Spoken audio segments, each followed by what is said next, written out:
So good afternoon and welcome to today's webinar on education funding and the Senate's fiscal 22-23 budget.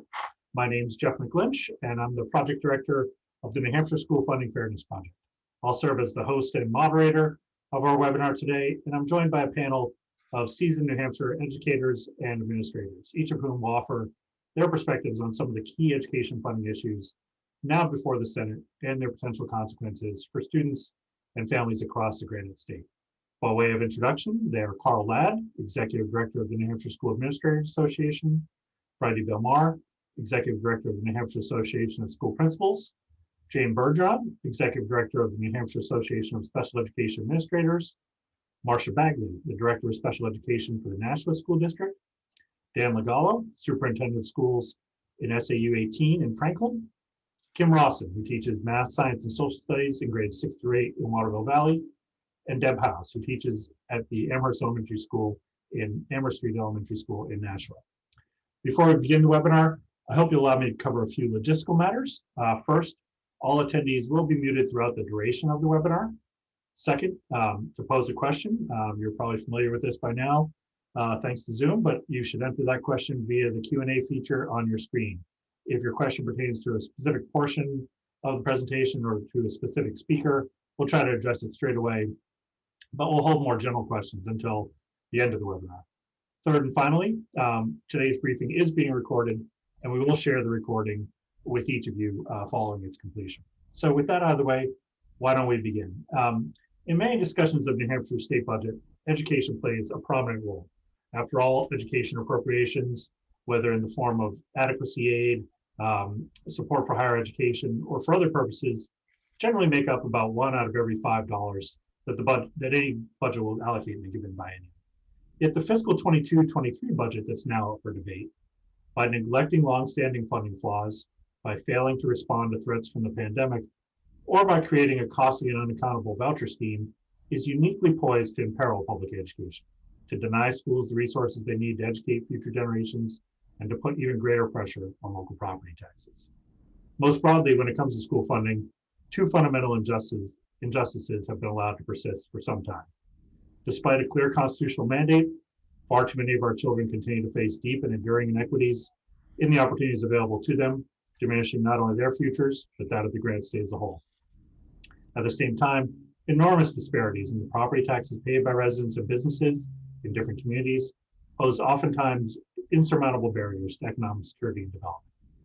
In its present form, the budget that the Senate is now considering will do nothing to put New Hampshire on track to address those longer-term challenges. We're still, unless significant changes are made, the challenges before New Hampshire public schools will be even more severe in the coming biennium. And if people will indulge me, I do want to share a few slides that we've prepared to help illustrate that issue.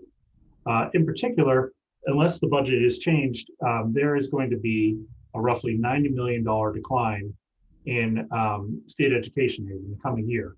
And as some folks are already aware, that decline can be really traced to 4 sources, 2 of which are related to the pandemic, and 2 are attributable to expiration of current law. In the case of the pandemic sources, those arise because there's a lag in New Hampshire's school funding formula. Data that's available now in terms of student counts will be used to determine education aid in the coming year. So in particular, what we've seen over the course of the pandemic is a pretty sharp decline in the number of kids who are attending public schools. And that could have adverse consequences for school funding next year. There has been a longer term decline in enrollments in New Hampshire, but this year's drop at about 4% is much steeper than in prior years. And that's attributable both to parents who elect to teach their kids entirely at home, or who have pursued other educational options, or who have simply delayed the entry of their much younger kids, in the case of kindergarten, until next year. We've seen a similarly and even starker decline in terms of the number of free and reduced price lunch eligible students. At about 25%, it dwarfs the decline in any other prior year. And that's happening in some respects for a very good reason. The federal government has created some food assistance waivers that allows kids to receive meals as they need them without having to complete that paperwork. But again, that may have consequences for school funding. Those consequences previously were thought to be limited just to the coming year, fiscal 22, but the USDA recently announced that, and again, I want to emphasize that this is to the good in many respects, that it will extend those food assistance waivers through the end of the 21-22 school year. So that problem, if you will exist for yet another year unless the current budget is changed to address it more fully. Secondly, there are aspects of the current budget that are due to expire. Both of which are geared towards trying to create a more equitable funding system. First, there's fiscal capacity disparity aid, which is intended to help poverty poor communities. And next is additional aid, which is intended to help communities with high concentrations of low-income kids. While both of these have been portrayed as temporary changes, the problems that they're meant to address or the inequities that they're meant to mitigate are still with us and have been with us for some time. And so there's every reason to continue with these two types of aid. Now, to give you an idea or to put that $90 million decline into context on a sort of town by town basis, if you will, we looked at what that decline would mean if communities had to make up for that decline strictly through property tax rate increases.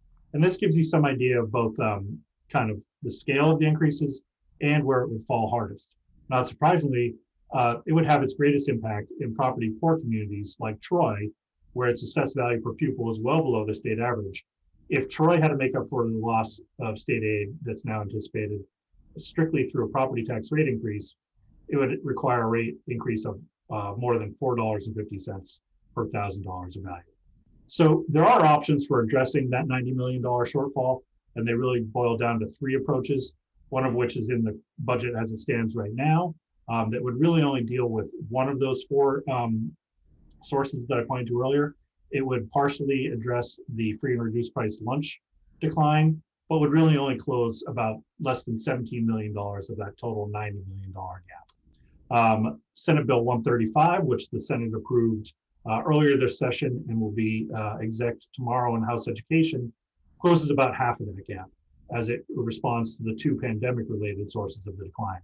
A much more comprehensive or fulsome approach would be to incorporate provisions along the lines of House Bill 623 into the budget, which effectively creates a floor for school funding so that no district receives less in the next 2 years than it does at present.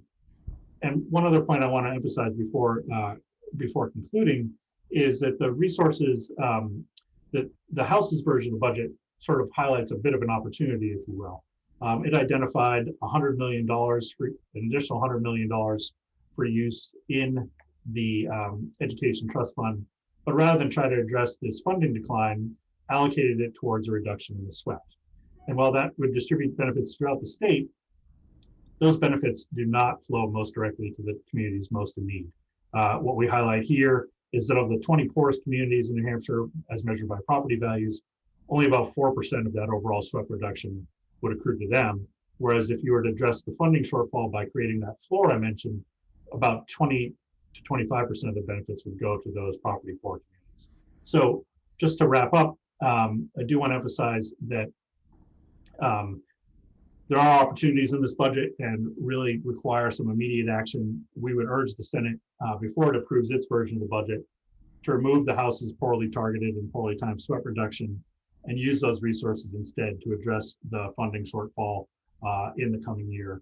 Not only would that prevent pandemic-induced changes in enrollment from adversely affecting education aid, but they'd also support higher need districts by effectively continuing to provide additional aid and fiscal capacity disparity aid. Our next speaker, Carl Ladd, will review some of the major shortcomings of proposals to create a new school voucher program in New Hampshire, proposals that are widely expected to be incorporated into the Senate's budget. Our subsequent speakers will describe the impact that school funding shortfalls or that voucher scheme would have or are having in the communities that they and their members and their colleagues serve. And so I'll wrap up there and turn things over to Carl. Good afternoon. Thanks, Jeff. Thank you for your attendance today. In my short time with you, I want to focus on a couple of items regarding the voucher program that's proposed in SB 130 and it's being written into the Senate budget bill. I think everyone realizes that vouchers are going to cost more money. The question is how much and how will we know? Reaching Higher New Hampshire, in partnership with Southern New Hampshire University, put together a town-by-town analysis of the local tax impact as well as estimates at the state level. By their estimation, if half of all eligible children participated in this voucher scheme, it would cost $70 million over 3 years in new spending and a loss of $13 million of state funding to local communities. If we estimate even a small portion of those eligible for vouchers, if they take advantage of this program, it will mean conservatively $24 million of new spending for the state and $3 million of lost revenue for communities. Homeschool and private school students currently don't have access to the Education Trust Fund. With this voucher program, many will qualify and many will access it. Where is this new money going to come from? Is the state going to be creating a new revenue stream to address the increase in state aid that's going to be required to pay for these vouchers? If it all comes out of the Education Trust Fund, how will that impact the already underfunding of local community public schools? It will most certainly cause a dramatic increase in local property taxes at a time when they're already stretched to the limits due to the downshifting of state obligations. Some of the hardest hit communities who are the poorest with already high property taxes, places like Manchester, Northumberland, Lisbon, Claremont, Franklin, Berlin, Rochester, Somersworth, will be hit even more. We keep pushing the poorest communities to shoulder more and more of that tax burden. I really want to emphasize the overwhelming public opposition to HB 20 and SB 130. The volume, diversity, and range of voices that spoke out against the proposal was notable. You had new voices speaking in the legislative process. We often hear about the same old voices opposing legislation, but there were thousands of New Hampshire citizens who signed in or testified in opposition to HB 20. Hundreds of New Hampshire citizens weighed in on the Senate budget, opposing the insertion of SB 130 into the budget rather than standing alone on its merits. When was the last time we had this kind of public participation in a legislative issue? The volume of opposition alone signifies it's not just the same voices. The volume of opposition to school vouchers combined with the wide and deep advocacy for public school funding demonstrates there's overwhelming support in the Granite State for public education. Policymakers should really be in tune with this priority of our citizens and should be spending their precious time on our public education system and not an initiative that has little support and creates a distraction. Finally, I'd underscore the issues with the proposed school voucher policy as they relate to accountability and transparency. As the state legislature has moved over the last several sessions, regardless of the party in charge, to cast more sunshine on governmental practices, meetings, and disclosure, it seems really cynical and inappropriate to push this type of far-reaching legislation through as part of the budget rather than a standalone bill, where it doesn't get the full vetting of the finance committees in either chamber.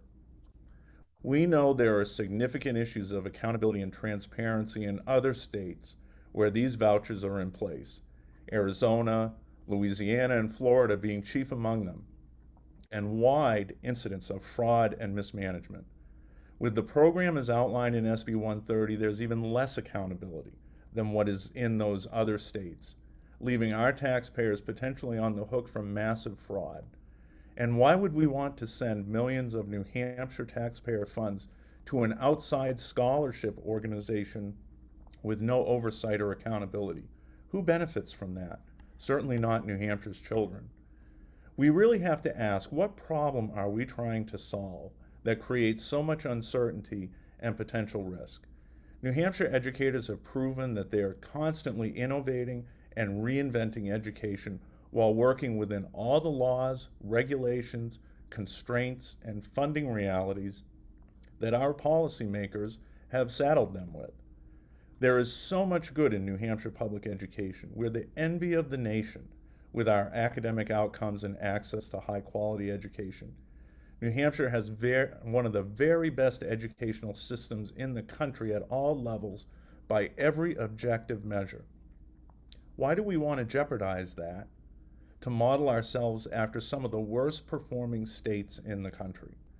We know there remain challenges for public education in our state, but to the extent that there are real problems to be solved, shouldn't our policymakers be focused on fulfilling their responsibilities and providing sufficient aid to meet the challenges and needs of our current public education system before we embark on some new voucher scheme? To sum things up, there is broad opposition to this voucher scheme from across the state. There is a significant fiscal impact to be borne at both the state and local levels. There's no educational justification for its creation, and there's a clear issue with transparency and accountability, from the process to push this through to the program itself. We really need to put the brakes on this proposal and give it the complete vetting and scrutiny something of this importance should be given. Let's pull everyone together to have a broader conversation about what we want public education in our state to look like. If vouchers are part of that, then let's put them on the table and have a discussion. But we should be working together on behalf of all the children in our state. Thanks for allowing me to spend some time with you. And Jeff, I'm going to turn it back over to you. Great, thanks so much, Carl. Bridie, you're up next. Hi, thank you, Jeff. Thank you for the opportunity to be here with everyone today. I'm going to kind of piggyback a little bit on what Carl had just referenced relative to the school voucher bill, and kind of look at telling the story from a different lens here in addition to the funding issue. I concur with Carl that this is not an initiative that is necessary, nor is it something that our communities are asking for. In fact, to Carl's point, people came out in significant opposition to school vouchers. Now more than ever, what our communities need and what our families are seeking is to go back to their schools, to return to their communities, to focus on relationship building and addressing students' concerns about returning to school. They miss their school communities. Schools are the bedrock, the foundation for communities. Families revere them and what they do and provide in supporting their family units. And for these reasons, it is critical that the state play a significant role in not only supporting and valuing, but advancing public education in the state to ensure that all students have equitable access to high quality schools, not to initiate legislation that will isolate and further create a divide in the equity gap for adequate education, for an accessible, adequate education for all students. Additionally, looking at long-range planning of funding sources for our state, it is a priority in this school funding conversation. We should be viewing this responsibility no differently than we plan longitudinally for the other infrastructures that we value in our state. We focus a lot on helping ensure that students have access to a high quality, rigorous education, preparing them for college, career, and life. But that starts at pre-K. We have to do some backwards mapping here, and we can talk career pathways and we can talk about these opportunities that we want for the advancement of opportunities for students. But that starts at age 3. We need to ensure that this is a collaborative effort. It is a priority in our state. And again, I could not agree more. Let's do this work together. Let's analyze what the needs are so we're not continuing to isolate students from opportunities that some get and some do not in the state. Thank you. Thank you so much. Jane and Marcia, perhaps you could share your thoughts and perspectives on how some funding issues are shaping up. Sure, I'd be happy to. Thank you for the opportunity, and thanks to all of you for listening in today. I'll start off and I'll hand it off to Marcia to give some specific examples. But from the lens of special education, we have three main areas that we're concerned about when it comes to servicing children and youth with disabilities. The first area is around the lack of accountability in terms of the private schools and the service providers who would be responsible for providing services under SB 130 and the voucher bill. As you know, special education is very complex. There are critical components of IDEA that need to be implemented. And none of this is addressed through Senate Bill 130. Parents are really not guaranteed their basic procedural rights and safeguards, which is of grave concern to us. The second area is around the fiscal impact that this will have upon our local educational communities. Now more than ever, our schools and our school districts and our communities are being impacted by special education programming. The pandemic has increased costs tremendously. And this voucher bill is really going to impact that. Subsidizing our private schools and our vendors with public school monies is going to have real significant harm upon our school districts and our special education programs. The other thing that Senate Bill 130 allows for is, having students who are enrolled in the program be able to participate in public school part-time. So if the monies are going with the child, with the EFA, whether it be adequacy or discretionary funds, the money's gone with them, and yet the school district will be responsible for the provision of the special ed program should they decide to stay in school part-time in the public school setting. The third area is just, one that's of real importance to us, and that's equal access to educational opportunities. The bill is, as written, provides no procedural safeguards against discrimination. There's no obligation of the service providers around anti-discrimination laws. None of that is taken into considerations, which is extremely important for our children and youth with disabilities. So in summary, our thought is that Senate Bill 130 is of significant concern in regards to the health and well-being of our children and youth with disabilities, and we don't support the bill and would suggest that all of you share that same kind of information with your stakeholders. And Marcia, maybe you want to give some specific examples from a big city perspective. Sure. Thank you for having me. Um, I echo exactly what Jane just shared. Specifically, I'm concerned about the accountability piece. When our students are identified and have IEPs, those are very specific plans as to what those students require in order to progress and make appropriate progress. And there's a significant amount of oversight that is required. And if students are not within our programs or our buildings or even out of district programs, we lose that oversight, and therefore we can no longer ensure that the students are receiving the services that they require in order to make the progress that we've determined they need to make.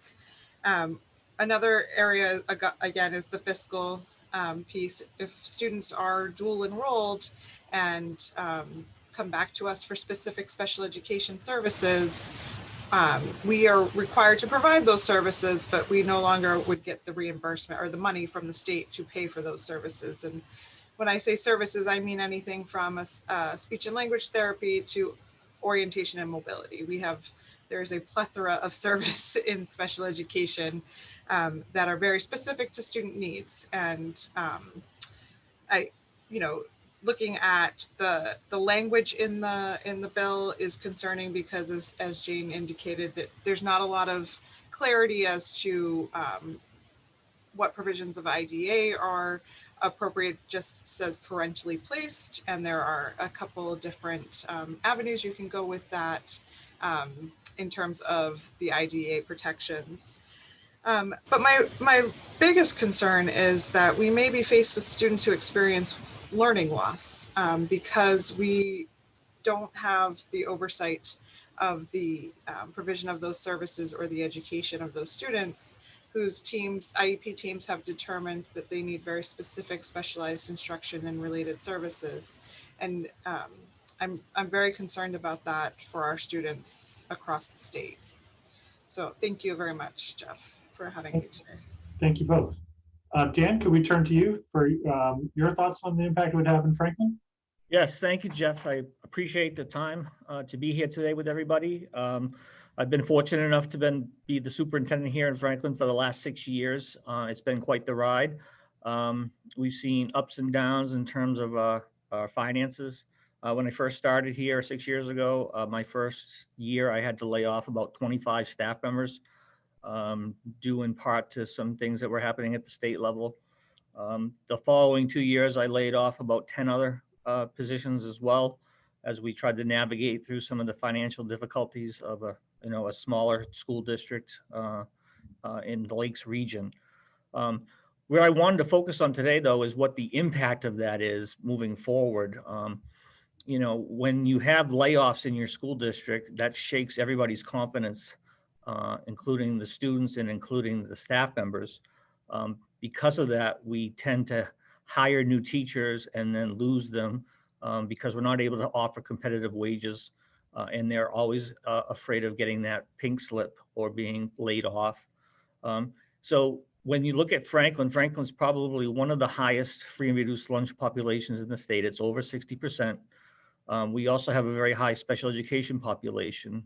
So in terms of kids receiving an adequate education, we have probably some of the most inexperienced teachers here working with some of the most difficult kids in the state to educate.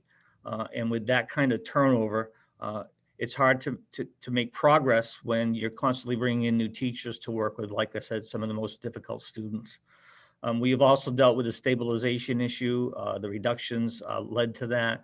The fiscal disparity that's going to expire is a big factor for us. So, Franklin's a city that doesn't have the ability to make up these swings in funding. When we look at the retirement pieces that gets downshifted to the locals, every piece that gets shifted down to us has to be made up in some way. But we already have higher taxes here, as Carl mentioned. So the impact is very significant in terms of kids and kids' performance. We're not able to offer some of the programs that other districts are able to offer around us. We don't have an art teacher in an elementary school in 2021. As crazy as that sounds, we just can't afford to have one. So, my concern is for kids, all kids, kids, despite their zip code, they all deserve an adequate education. They all deserve a chance. The kids here in Franklin have many needs, and the constant inequity of funding continues to impact their ability of moving forward and giving them a future. So I really wish to express how important it is to really think about communities like Franklin and the other communities that Carl had mentioned earlier, and how these downshifting of costs truly impact our families and our kids in the long run. Dan, thanks so much. Kim, if we could turn to you, I know you've had different experiences in different classrooms. Perhaps you could share those with the group. Yes, thank you, Jeff. So I started I'm going to parallel two schools. Both of them are rural schools in New Hampshire, and we have a lot of rural schools. I started my teaching career in Hillsborough Deering Elementary School. I worked in the middle level, and wonderful students, but we had a unique set of challenges. As discussed by Dan, we had over 40% of our students were eligible for free and reduced lunch. 20% of our students, slightly higher than that, were receiving special education services. And at the time, property values were low, and we regularly were supporting students who experienced homelessness and or their parents were battling addiction. Today, I work in a school population that's much different in Waterville. We don't have a single qualifier for free and reduced lunch. We do have around 30% of our students who receive special education services, but we do not receive Title I funding. And we are considered a donor town because we have high property values. But that being said, our school does experience budget deficits at times because we don't receive ESSA funds. But that our deficits are overcome because we live in a very supportive community with socioeconomic advantages. And so when there's a budgeting shortfall, PTA will chip in. So I want to talk about what this looks like in the classroom for a minute. So because we're experiencing budgeting shortfalls absolutely everywhere, and they're going to become more common if harmful legislation like the voucher bills are allowed to pass through. Most of the costs, as people are aware, are fixed to the school's budget. So whether we're talking about educator salaries or whether we are talking about the maintenance to the building, health benefits, those are fixed costs. Those don't go away. But when a child receives the voucher dollars, those taxpayer dollars will follow the child to a private or religious school. And that has major consequences for the public schools. And it disproportionately impacts low-income communities with low property values, as my fellow panelists have already pointed out. So funding deficits and disparities between New Hampshire communities impact student equity. And having worked in these two very different socioeconomic communities, one with ample resources and one with basic resources, the difference, it's very clear. It impacts the quality of education that the students experience. And what that looks like most, sort of at the most basic level, is you're going to see a difference in the technology that the students have access to. Now, regular ed is always the one that gets because special ed, it's legally mandated that students are to receive certain services. So when budget cuts occur, it tends to hit the regular education a little bit harder. And so you'll see that with technology, things like robotics, lab equipment, new books, updated curricular materials, field experiences, enrichment. I just heard Dan mention having an art teacher cut. You're going to lose programs and educators, support staff that are there to give the students the best quality education that they could possibly have. And as an educator, it is clear that students in the school with ample resources will receive a higher quality education. Public school teachers, every expense is heavily scrutinized because administrators are understandably sensitive about budgets that they have to fund from taxpayers. This year, I was audited for 5 scientific calculators. I know that sounds silly, but I was. The scholarship organization that provides families with voucher money does not include oversight for how the taxpayer dollars are spent. So that's a major issue, and that's already been brought up, but I want to emphasize that. New Hampshire must address the lack of equity in our schools before adopting initiatives such as school vouchers, which will continue to defund public schools. Raising property taxes will not address the lack of equity to our school budgets. Rather, it will further exacerbate the problem.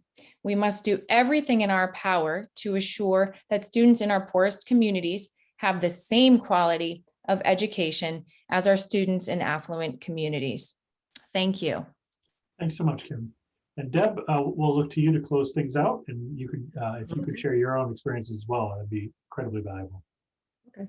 My name is Deb Howes. I am a teacher at the Amherst Street Elementary School in Nashua. I work with students in kindergarten through 5th grade in the Title I program, helping them learn to read and work on their math skills. So, as several other panelists have mentioned, the already inequitable funding of education in the state creates challenges on our budget. It makes it harder to get the resources and programming we would like to have. We are not a property-rich town in Nashua. It makes it hard to raise enough through property taxes to fund the experiences that we would like our students to be able to have. If the voucher program were to go through, it would make that challenge even harder. just a few facts. The proposal as it stands with the voucher program will be limited to 300% of the poverty level, families at that level. In Nashua in 2019, the last year we had good data on, about 45% of all public school students qualified for free and reduced lunch. And in some schools, like the one I worked in, that was over 75%, if I remember the number correctly.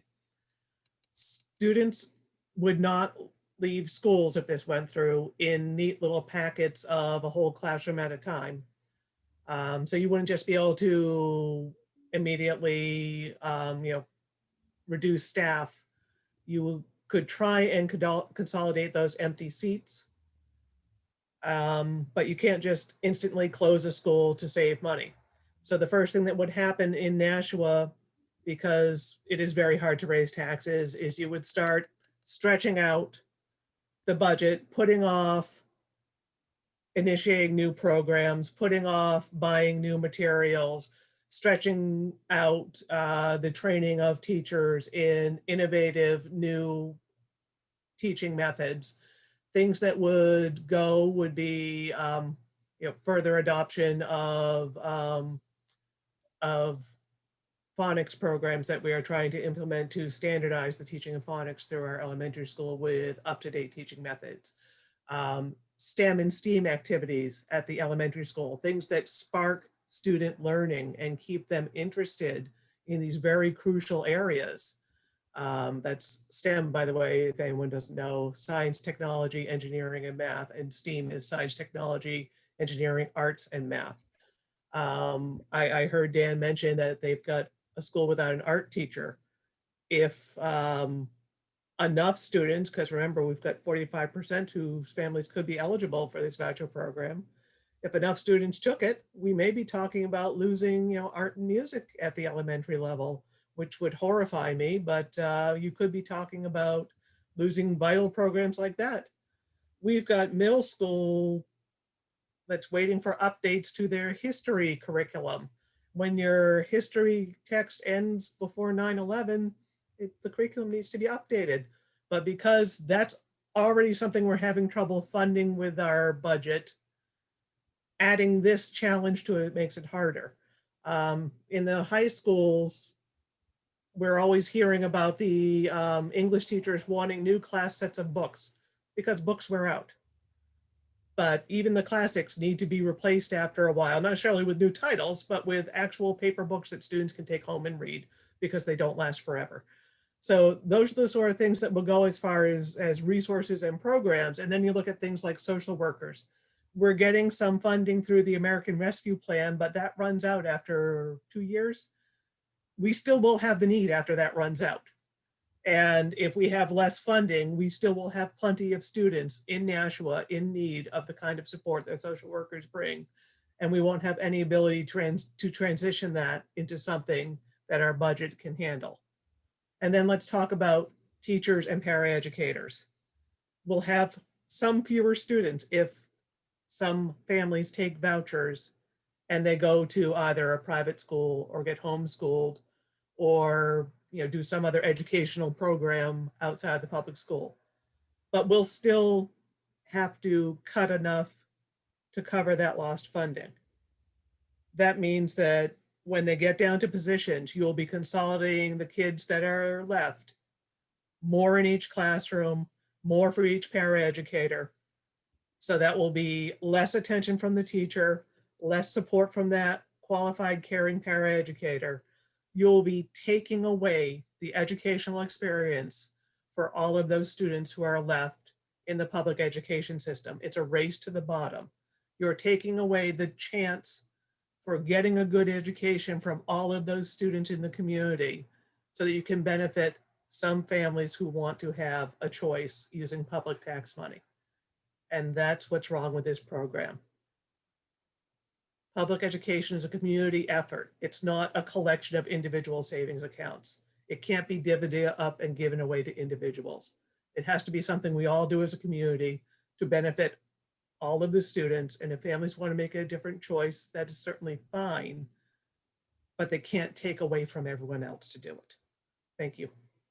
Thanks so much, Deb, and thank you to everyone for sharing that the information you brought to bear today and the concerns about the current budget and how it might be shaping up.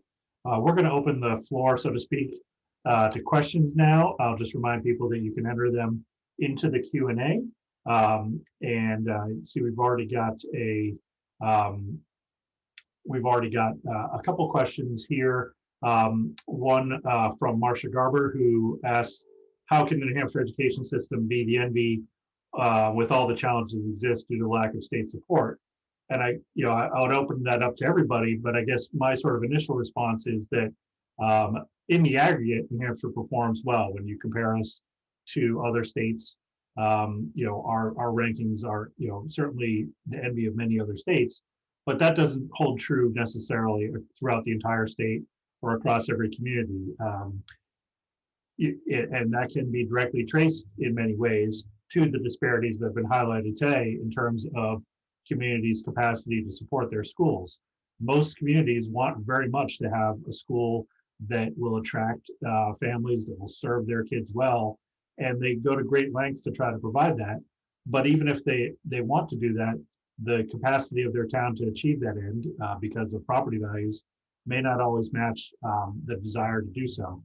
And that's where a more fair school funding system would come in.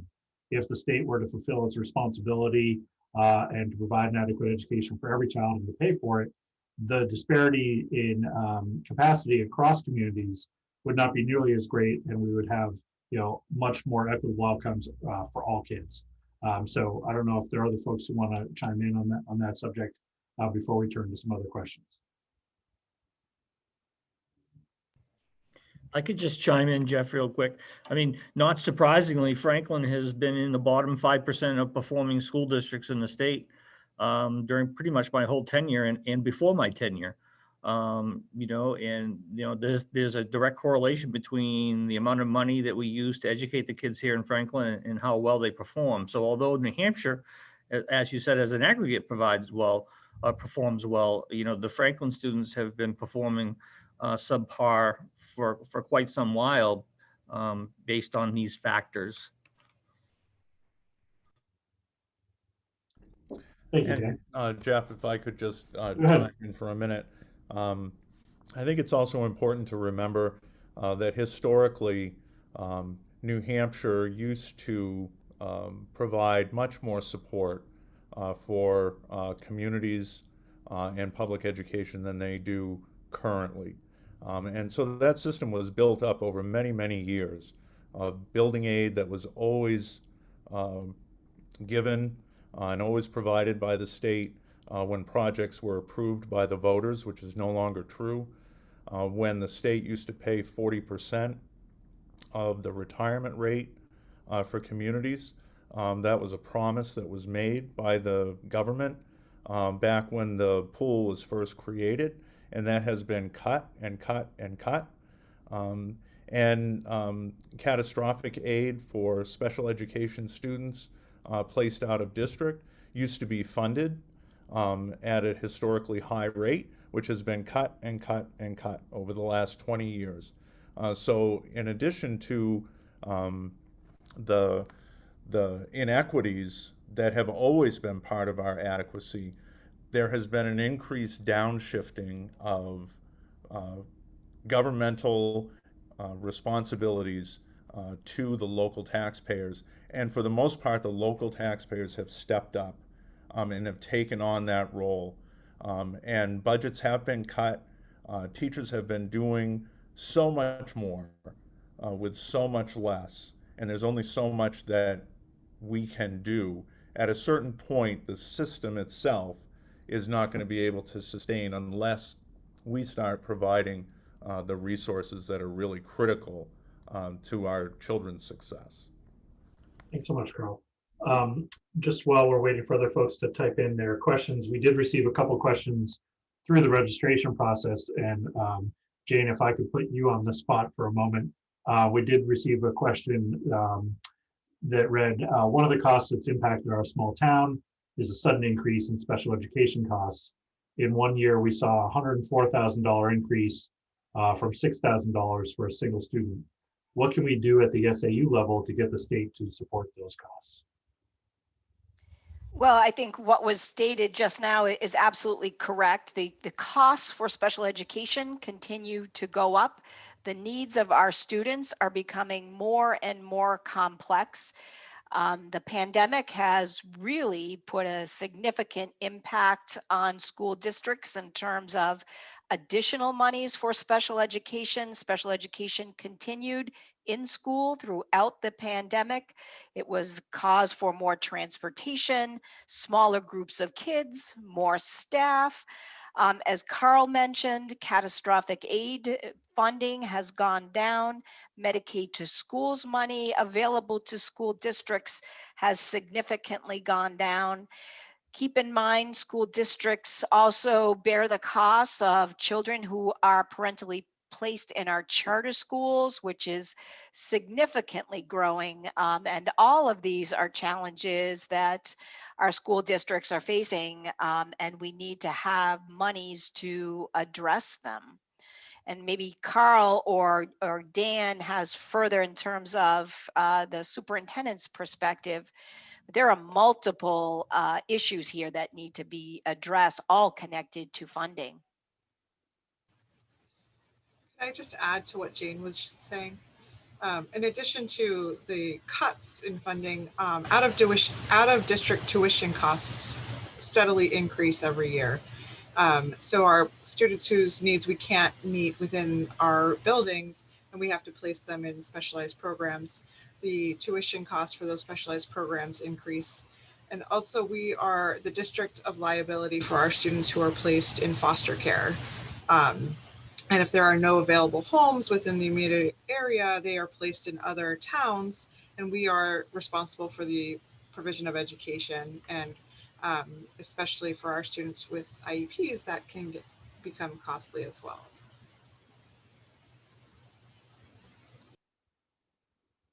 Great.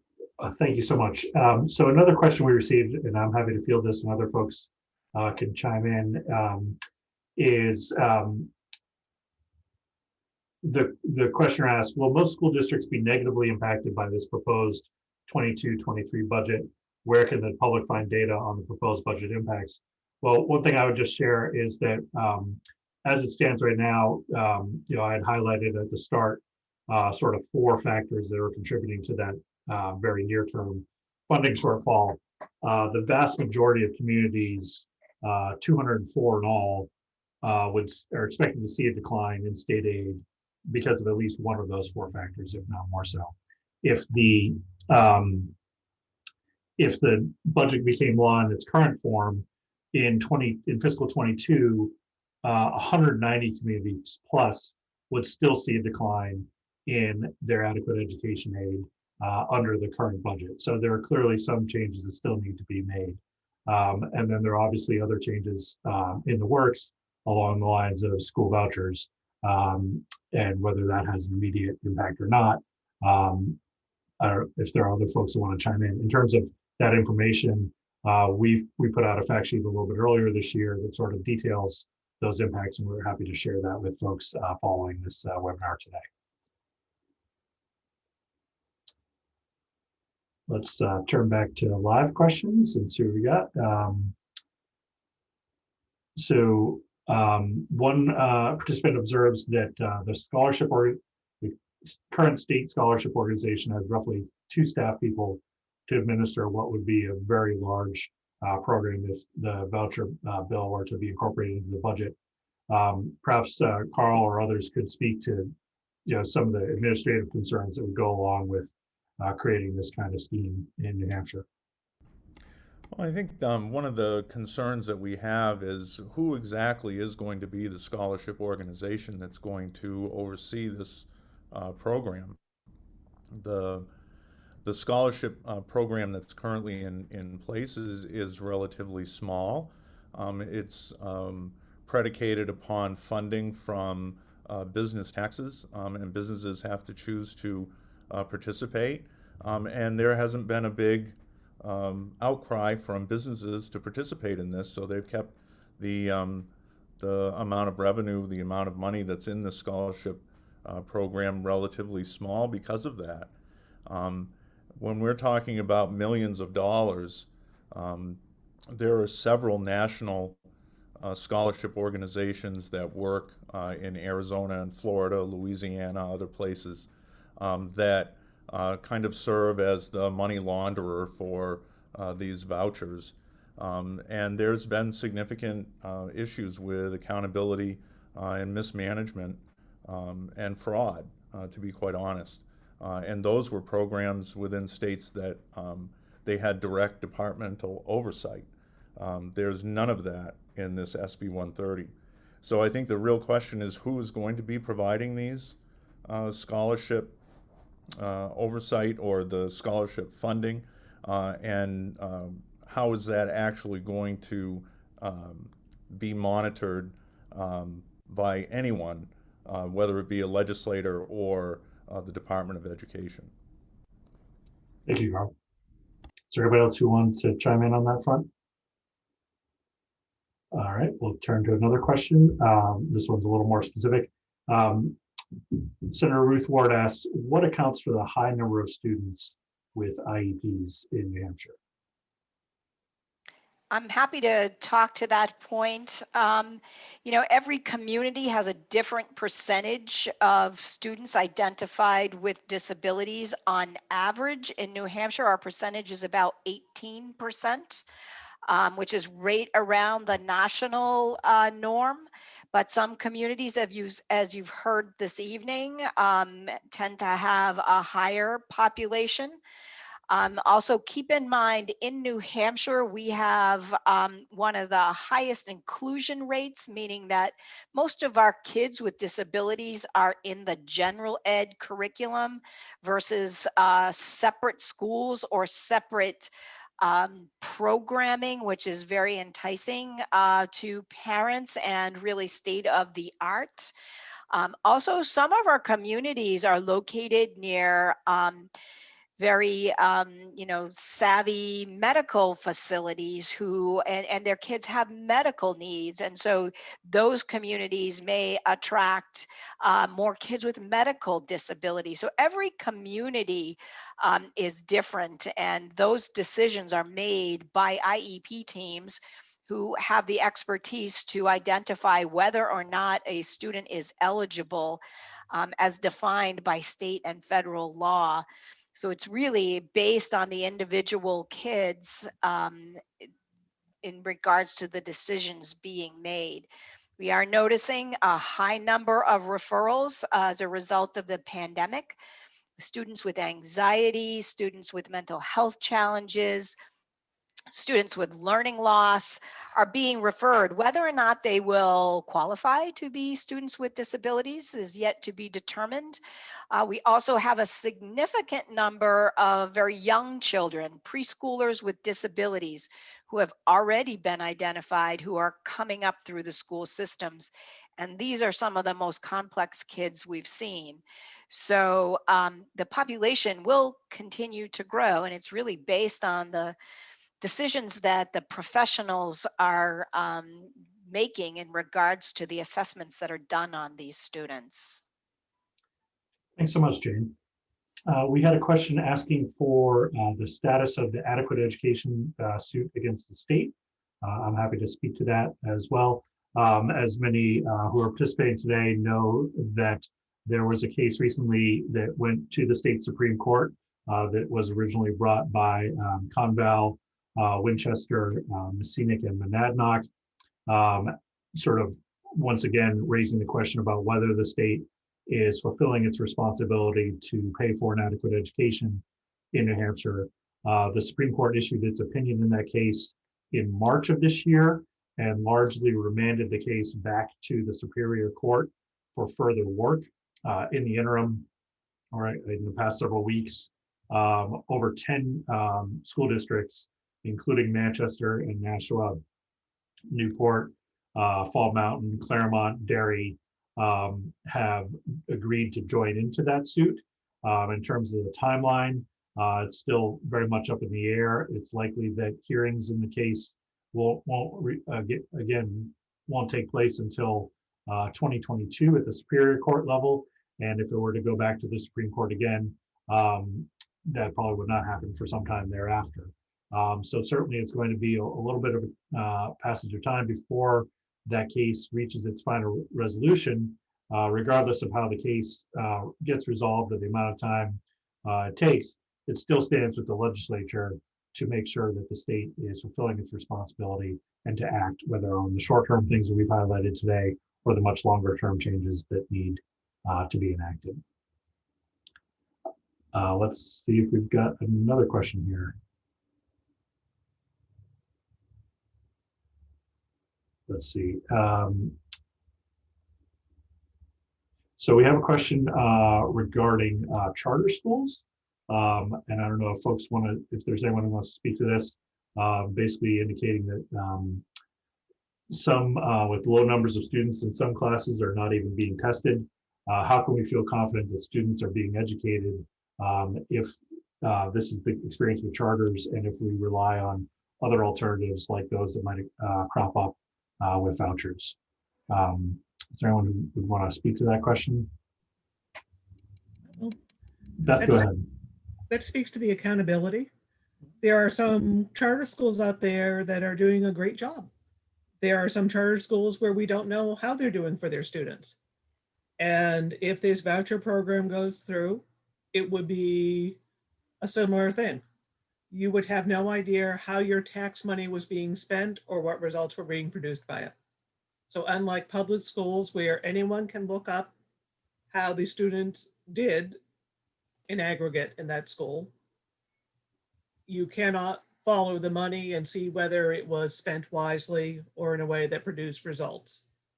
So that's my answer. Great, thank you. We have one other question, that might be our last, depending on the response. We have a question asked, what will be the next steps? There will be conference committees to resolve the different priorities in the budgets in June. If there's no agreement, budget talks may continue during the summer. There may be opportunities for more input on support for public education and opposition to vouchers. I can sort of respond to that a little bit, but I'd welcome other people's thoughts. I do think that there will be at least a couple more opportunities to make sure that the public is able to sort of share their views and get their points across in the context of the budget debate. And for the members of the public who are here, I certainly encourage you to weigh in with your senator, you know, in the coming weeks, and with your senator and your representative in the weeks ahead as the conference committee begins its work. But you know, the concern, there still are opportunities for the Senate to respond to the concerns that we've shared today, and we will be hoping to work with members of the Senate and the general public to make that happen. Are there other folks who would like to take that up?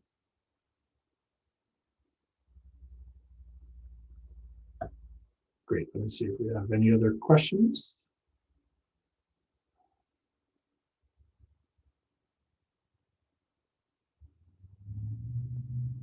So one final question. One questioner asks, does New Hampshire officially subsidize private education, as Senator Bradley has said? I believe it's the case that, you know, via the scholarship program that we have in place now, the fact that we're foregoing state tax revenues to accomplish that, to me, that suggests that we are, but it's certainly nowhere near the scale that's being envisioned in the voucher program that Senate Bill 130 would create, and would lead, that sort of change in scale would lead to many of the problems that Carl and others have highlighted.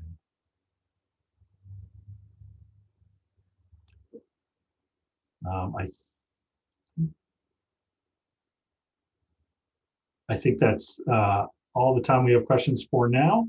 And I really want to thank all of you for taking part. And I want to thank everyone who participated, who tuned in this afternoon to listen in. I want to thank everybody for their time, and just let you know that we will be getting back in touch again with a recording from today's event if anybody wants to replay it, or sort of go back over and get the information that they need. Any questions for our panelists, I'm happy to sort of direct them. You can reach me at jmclynch@fairfundingnh.org. And I will be sure to put you in touch with the folks who could best answer your question. So again, why don't we wrap up there, and thank you all for your time today. I think it was a really, really great discussion.